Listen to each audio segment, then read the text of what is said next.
soy Lorena del canal No Soy Sibila y vengo con un nuevo vídeo. He querido hacer este vídeo con motivo de dos fechas importantes. La primera es el 4 de marzo, que es el Día Mundial contra la Gordofobia, y la segunda pues es el 8 de marzo, el Día Internacional de la Mujer. Y bueno, yo he querido unir estas dos cosas. El año pasado hice un vídeo para el 8M pues hablando de cómo había empezado yo a leer sobre feminismos y demás, y bueno, he pensado que este año estaría bien hablar del tema de la gordofobia porque siento que es un activismo que, al ser todavía muy joven, porque bueno, es un activismo que lleva muy poco tiempo todavía produciendo textos, espacios de activismo y demás, y que está ahora tomando mucha fuerza, ¿no? Por fin. Y aún tenemos muy pocos libros traducidos al castellano o en castellano que hablen sobre este tema, ¿no? Y siento que a veces desde el feminismo es un tema al que, si no eres una persona gorda, no se le presta mucha atención, ¿no? Es un tema que está como muy apartado, y a veces incluso hay un poco de confusión sobre qué es la gordofobia, bueno, qué hilo, o sea, qué consecuencias tiene, cómo funciona esa opresión, ¿no? Entonces me ha parecido importante traer pues todos los libros que yo tengo sobre este tema, los que conozco. No hay muchos, como os digo. Ojalá vayan saliendo más. Parece que poco a poco está empezando a haber más producción. Es verdad que hay muchas activistas en redes que hablan sobre estos temas, hay podcasts, o sea, cada vez están saliendo más cosas, pero bueno, pues por eso quería yo traerlo aquí. Aquí yo voy a hablar principalmente de libros, pero hay pues otros medios, hay bastantes podcasts, hay muchas activistas en redes, y bueno, no me va a dar tiempo a hablar aquí de ello, pero hace un tiempo hice un pequeño post en Instagram pues reuniendo un poco toda la información que yo tenía en ese momento, y ahí tenéis tanto podcast como cuentas de activistas en Instagram, y a partir de ahí además es muy fácil tirar del hilo. Entonces os lo dejaré abajo por si os interesa, y aquí pues os voy a hablar más de los libros, ¿vale? Y bueno, pues nada, os voy a hablar de estos libros. Yo, de todos estos libros que os voy a enseñar, me he leído la mitad, justo además la mitad, ¿no?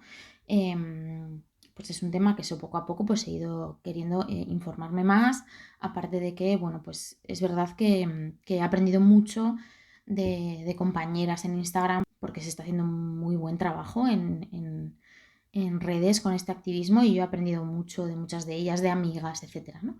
Y bueno, pues os voy a contar un poco pues todo lo que yo sé ahora mismo, o los libros que conozco que tenemos publicados en castellano. Vale, entonces os voy a ir contando, pues por ejemplo, desde mi punto de vista, cuál es la mejor manera de empezar a leer y a informarse sobre el activismo antigordofobia. Vale, para mí la mejor manera, me parece la manera más didáctica, pero a la vez con la que se entra también en un aspecto teórico importante, son los dos libros de Magdalena Piñeiro. Vale, Magdalena Piñeiro es la primera activista antigordofobia que pues, publicó un libro en España haciendo un repaso, haciendo como una genealogía de dónde surge el activismo antigordofobia, pues cuáles son cómo funciona esta opresión, cuáles son los puntos clave, etcétera, etcétera, que es esto, gordofobia y las panzas subversas, ¿vale? Este libro juraría que se publicó en 2016. Ella es una de las fundadoras de la plataforma Stop Gordofobia, que empezó en 2013 en Facebook y luego pues ha seguido por otras redes, y bueno, esa plataforma fue un espacio de encuentro súper importante para generar este activismo, ¿no? Este discurso. Y ella en este libro, pues como os digo, recoge un poco la historia del activismo antigordofobia, que este activismo empiezan a surgir ciertos coletazos dentro del activismo feminista en Estados Unidos en los años 70. Se generan ciertos grupos que hablan de esto, pero en ese momento todavía no se genera un marco teórico que asuma la gordofobia como una opresión con sus propias reglas, ¿no? Como una opresión con su propio nombre, ¿no? Se asumía que esto simplemente era parte del machismo, ¿no? O sea, era una parte inherente al machismo, ¿no? Que no era una opresión, digamos, separada o que funcionara de manera autónoma, ¿no? Entonces en ese momento pues no se genera un aparato teórico fuerte al respecto y bueno, pues sí que ha habido algunas cosillas entre medias, pero no es hasta 2010 que en Latinoamérica empieza a surgir pues textos y grupos también online donde se empieza a generar teorías sobre esto, que uno de estos libros, o sea, una de las teóricas activistas feministas importantes en Latinoamérica es Laura Contrera, que es una de las coordinadoras de este libro, que luego os hablaré. O sea, estos dos libros más o menos son de los primeros que producen teoría más seriamente sobre este tema, ¿no?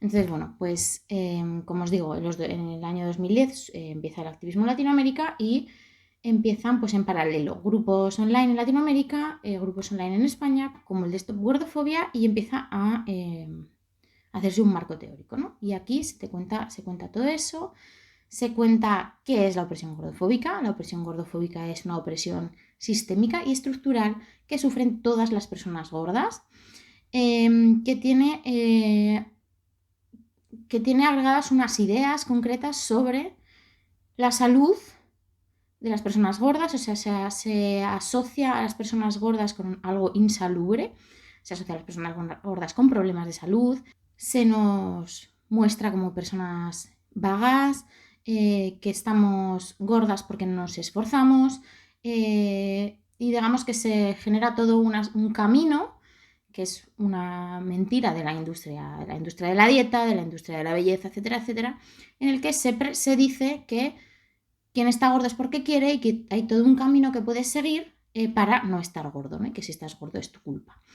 Todo esto además se relaciona con no tener pues, discriminación laboral, se asocia a las personas gordas con la suciedad, la vagancia, bueno, ¿no? Comer excesivamente cuando eso no es real.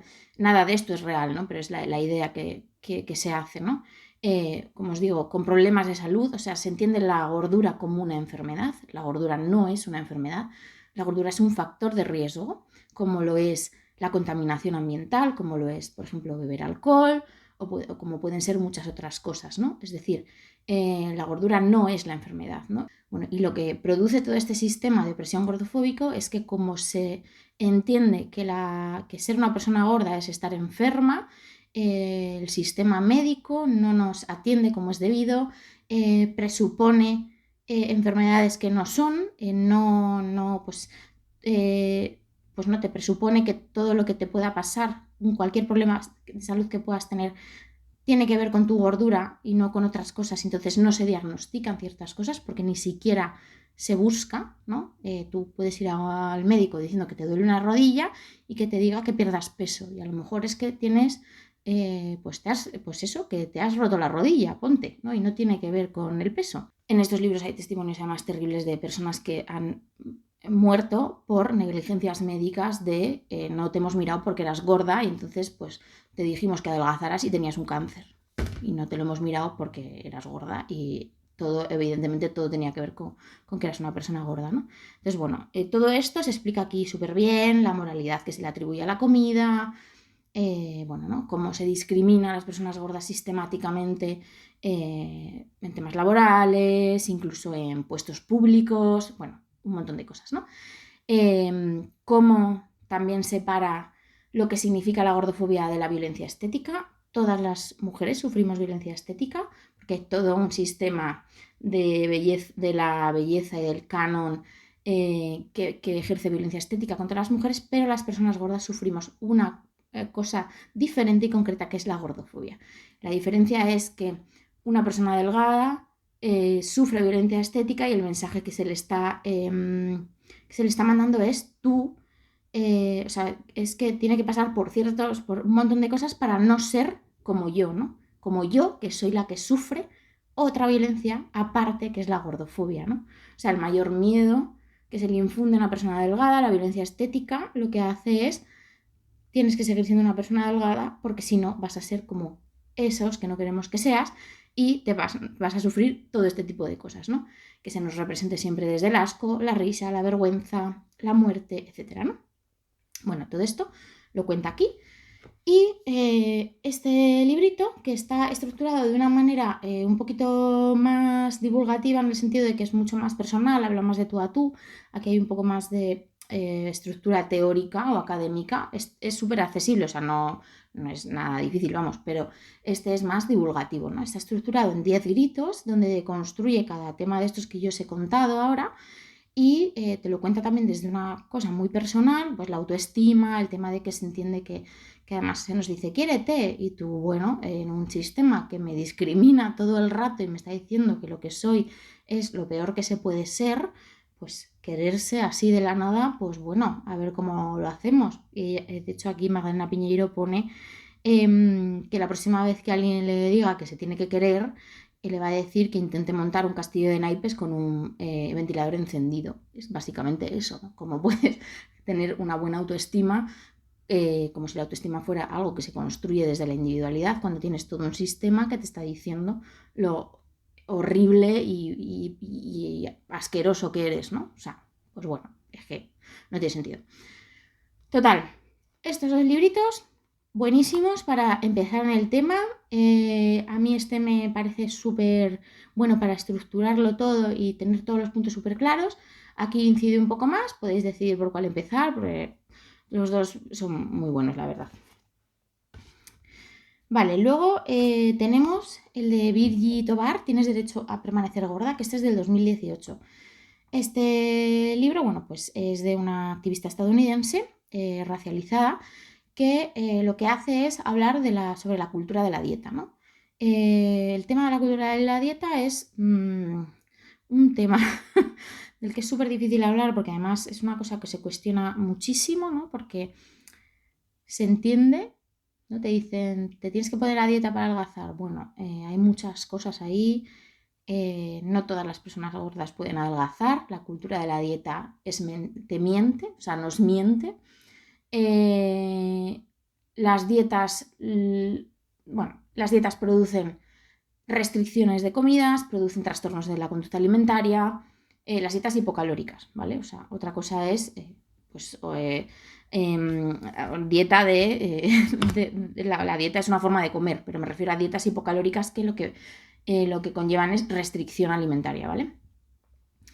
Bueno, producen una serie de cosas, producen un efecto rebote y de hecho está comprobado que las dietas no funcionan para adelgazar. Solamente funcionan si tú sigues a dieta toda tu vida, ¿no? O sea, si tú eres una persona gorda que tiene ese cuerpo porque tu cuerpo es gordo, una dieta lo que va a hacer es que relaciones, que no hagas caso a tus sensaciones de hambre y de saciedad, que restrinjas y que por lo tanto relaciones la comida con la restricción y cuando puedas dejar de restringir tu relación con la comida sea lo contrario, provoca trastornos de la conducta alimentaria. El 80% de los trastornos de la conducta alimentaria comienzan con una dieta, etcétera, etcétera. Bueno, no me voy a meter más aquí porque es un tema muy complicado y además es un tema que genera mucho, bueno, mucha violencia, la verdad. Está muy instaurada la cultura de la dieta en nuestra sociedad y es muy difícil hablar de esto. Entonces, en este librito habla un poco de eso. También habla de la intersección entre gordofobia, racialización, género, identidad sexual, etcétera, etcétera. Es un libro muy cortito, también está escrito desde la primera persona, ella cuenta experiencias muy personales y está bien para empezar a lo mejor con el tema de la cultura de la dieta. Es verdad que desde que se publicó se ha avanzado mucho, hay además muchos más estudios y yo sigo a muchas activistas en redes que hablan de este tema y he aprendido mucho con ellas y es verdad que el libro como que en pocos años se ha quedado corto porque hemos avanzado mucho en el discurso, ¿no? Pero bueno, para empezar está guay. Luego tenemos este de Sonia Renee Taylor, que es otra activista racializada estadounidense. El cuerpo no es una disculpa. Este libro creo que también es de 2018. En ese año, por lo que sea, se tradujeron estos dos libros y hubo como una especie de mini boom. Vale, este libro todavía no lo he terminado. En este libro también se habla de un poco de la interseccionalidad entre diferentes opresiones, pues eso, opresiones de la gordofobia, racialización, machismo, etcétera, etcétera. Pero lo que pasa con este libro es que, claro, después de haber leído, por ejemplo, los de Magdalena Piñeiro, este libro para mí no identifica bien el sistema de opresión concreto. O sea, lo que hace esta autora es que lo conjunta todo, ¿no? Como habla de, y habla de autoamor radical, ¿no? Y del activismo desde los cuerpos, entonces conjunta los cuerpos. Entonces, pues eso, de cómo, de lo que sufre, del sufrimiento que es material, ¿no? Del racismo que tiene que ver con el cuerpo, machismo tiene que ver con el cuerpo, etcétera, etcétera, ¿no? La gordofobia tiene que ver con el cuerpo, la violencia estética tiene que ver con el cuerpo. Entonces, para mí ella no identifica bien el sistema de opresión porque lo junta todo y algunas veces, desde mi punto de vista, cae un poquito en cierto tipo de frases un poco de autoayuda que luego las intenta solucionar, o sea, ella nunca pierde el punto de vista de lo sistémico, pero bueno, a mí de todos los que he leído, de momento es el que menos me está aportando, o sea, el que lo noto como un poco más en el body positive de nos tenemos que querer todas y no sé qué, que en el activismo antigordofobia, que es identificamos el sistema de opresión y cuáles son sus causas y sus consecuencias, y lo que queremos es destruir el sistema de opresión, no entrar en un canon nuevo que deje fuera a otros, ¿no? Bueno, este también es otro tema, body positive tal, pero bueno, yo creo que no me da tiempo a tratarlo, porque además me perdonaréis que esté haciendo este vídeo un poco así, porque realmente hablar de este tema a veces conlleva que recibas mucha violencia y mucho, muy poco entendimiento, porque es que, como os digo, es un activismo muy joven, y hay veces que no se tiene muy claras cuáles son, o sea, que hay mucha gente que no tiene muy claras cuáles son las cosas que se reivindican y las ideas, entonces te salta con cosas como, pero es que la salud y, es complicado hablar de esto, porque además cuando metes el tema de la salud hay mucha gente a la que se le nubla la cabeza y apaga y vámonos.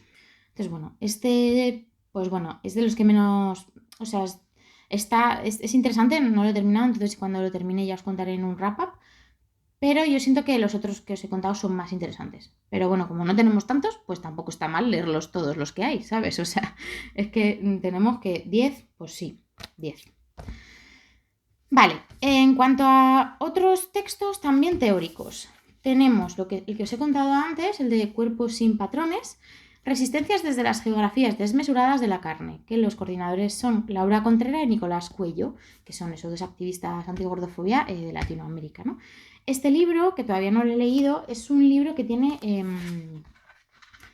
artículos que son, por lo que parece, pues que entran un poco más en lo académico, no tanto desde solo la experiencia personal, que obviamente además es que en un activismo que tiene como punto el cuerpo y las experiencias, y con el cuerpo y la autoestima y es evidente que la experiencia personal está igual que en el activismo feminista, etcétera, ¿no? Pero siento que este también tiene más chicha teórica, es lo que parece, no lo he leído, entonces no lo sé. Pero, además, perdonadme, pero qué preciosidad de libro, la verdad. Y además es eso, ¿no? Que también, porque hay ciertas, como veis, hay ciertas diferencias en el activismo que viene de Estados Unidos, que a veces empieza más desde el body positive que desde un activismo antigordofobia más radical, vamos a decir. En Latinoamérica, y el que estamos teniendo ahora en España, es más más desde un lugar mucho más politizado, ¿no? Entonces, bueno, este tengo muchas ganas de leerlo. Y luego este, que es lo último que he sacado con Tinta Me Tienes, que es el de Amor Gordo, que bueno, es una recopilación de textos pues sobre este tema tan complicado para aquellos cuerpos a los que se nos saca de todo lo que tenga que ver con el amor y el deseo, ¿no? Se nos excluye directamente, porque además todas las narrativas nos excluyen de ahí, ¿no? Entonces, es un temón. O sea, yo cuando vi que lo sacaban me emocioné muchísimo. Y bueno, este libro es que tiene pinta de que va a ser, que va a ser muy bueno y que va a remover mucho, porque además es eso, ¿no? Entramos en un tema muy complicado, ¿no? Que son las relaciones.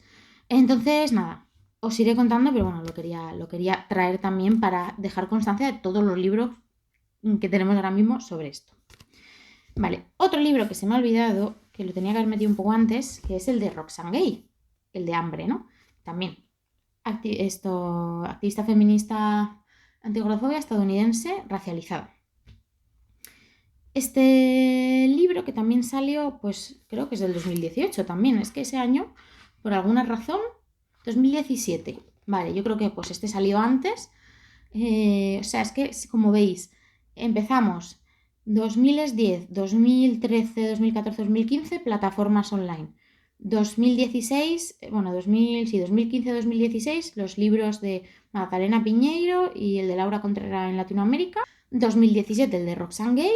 Y luego 2018, estos dos que os he contado, de estas dos activistas estadounidenses. Entonces, bueno, como veis es que está todo muy ajustado en el tiempo. Entonces, Hambre de Roxane Gay este libro no es un ensayo, son unas memorias, ¿no? Este libro nos cuenta cómo ella de adolescente sufrió una agresión sexual y cómo este hecho, pues básicamente, evidentemente, pues le causó un trauma muy fuerte y pues debido a este trauma empieza a sufrir un trastorno de la conducta alimentaria. Que es curioso porque en el libro yo juraría que ella no, hasta casi al final, porque son artículos que ella fue escribiendo en su blog y luego los ha juntado y los ha hecho un libro, ¿no? Juraría que ella hasta casi al final no identifica esto como un trastorno de la conducta alimentaria, que esto también es una cosa interesante, problemática, ¿no? Que es como el trastorno por atracón, que es un trastorno de la conducta alimentaria, hasta hace muy poco tiempo no se entendía como un trastorno de la conducta alimentaria, como una enfermedad, porque se presuponía que esa era la forma de comer que tenemos las personas gordas. Es una forma que tienen ellas y así por eso están gordas, ¿no? Entonces no se trataba este trastorno. Cuando la anorexia y la bulimia se identifican como trastornos de la conducta alimentaria. También está el contrapunto de que el trastorno por atracón solo se relaciona con personas gordas y viceversa. Las personas delgadas tienen bulimia y anorexia, pero las personas gordas no, y esto no es real por ninguno de los lados. Tú puedes tener un trastorno por atracón y ser una persona delgada, tú puedes tener anorexia y bulimia y ser una persona gorda. O sea, el tema de los trastornos de la conducta alimentaria esto habría que, ojalá empiecen a sacar también libros sobre esto, ¿no? Bueno, entonces ella empieza a sufrir un trastorno de la conducta alimentaria, etcétera, y bueno, pues nos va contando cómo es vivir en un cuerpo gordo en Estados Unidos, ¿no? Y cómo pues también le cuesta mucho tener esta supuesta autoestima que tenemos que tener de la nada y querernos y amarnos muchísimo como si, ¿no? Otra cosa que también es tu responsabilidad individual, ¿verdad? Entonces, bueno, este libro es bastante duro, ¿no? Creo que es un testimonio importante y que también empieza a ponerle palabras a ciertas cosas y bueno, pues en el conjunto de libros que tenemos sobre esto, de los poquitos que tenemos aquí, es importante también esto, y es importante ver también cómo en pocos años estamos pudiendo ponerle palabras a las cosas, ¿no? Porque, como os digo, ella no identifica lo que le sucede como tener un trastorno de la conducta alimentaria. Y claro, nosotras leyéndolo desde hoy sí lo identificas, pero en este momento todavía era difícil, ¿no? Entonces, bueno, Hambre. Vale, todo esto es en cuanto a libros más teóricos o más de identificar lo que es la gordofobia, ¿no? Y estos son todos los textos de momento que yo conozca y que yo sepa que tenemos en castellano desde la teoría, ¿no? O sea, desde la teoría o desde el testimonio personal, ¿no?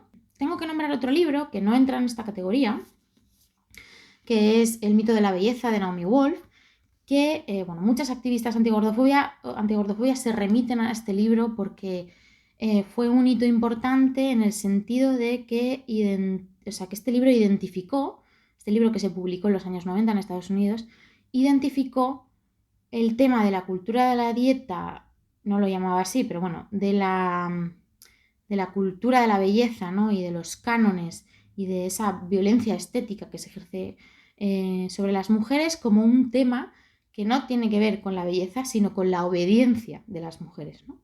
Ella dice aquí como que las dietas han sido el mayor sedante en la político, en la lucha de las mujeres, ¿no? Porque cuando tú estás que no comes, que no tienes energía para nada, porque tienes que estar delgada, porque si no te discriminan por todos lados, te insultan, te llaman de todo, etcétera, no tienes energía para pelear, ¿no? Y cuando tú te tienes que someter a unos regímenes súper estrictos de X cosa, de no comer no sé qué, a hacer cualquier cosa posible para no engordar ni un miligramo, etcétera, etcétera, pues eso, es que lo que quiere de ti la sociedad es que seas obediente, obediente incluso hasta la muerte, no que seas bella, ¿no? Entonces, bueno, este libro, digamos que identificó esto y se usa mucho desde el activismo antigordofobia como el primer lugar donde se nombra.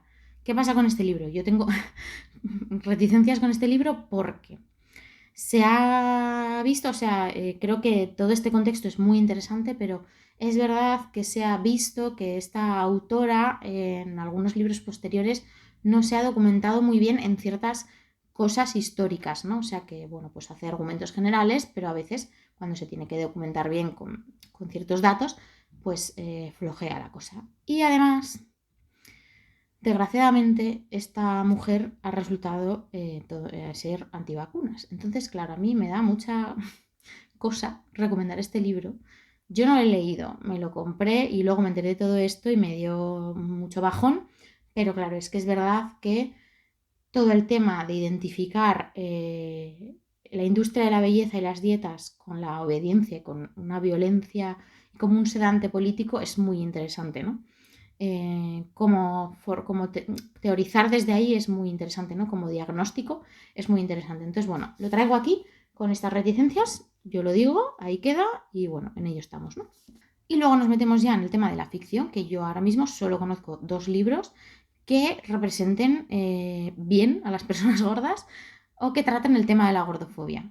Porque seguro que hay un montón más de libros, como en todos lados, en los que hay personas gordas, pero están representadas desde la gordofobia, ¿no? Y en estos 2, pues son los únicos que yo conozco que no. Entonces, uno es Bienvenidos a Dietland, de Sarah Walker, que está editado por Carmot Press, que es de Cicely.